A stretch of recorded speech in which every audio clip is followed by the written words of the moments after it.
গাজীপুরের টঙ্গীর তুরাগ নদীর তীরে অনুষ্ঠিত হল ৫৮তম বিশ্ব ইজতেমার প্রথম পর্বের জুমার নামাজ। লাখো মুসল্লি একত্রিত হয়ে এই বৃহত্তম জামাতে অংশ নেন।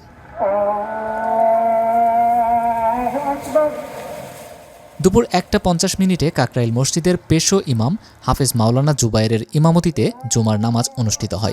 ভোর থেকেই ইজতেমা মাঠে মানুষের ঢল নামে এবং দুপুরের মধ্যে মাঠ উপচে আশেপাশের সড়ক, বাড়ির ছাদ এবং খোলা জায়গায় মুসল্লিরা নামাজ আদায় করেন।